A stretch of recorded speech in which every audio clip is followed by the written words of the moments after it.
Hello everyone, in my today's video I am going to show you how you can fix the speaker problem in your device Vivo Y77.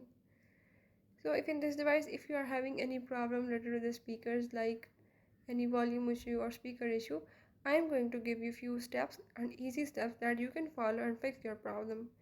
But if before we kick on to the video, if you are new to my channel, don't forget to subscribe and hit the bell icon.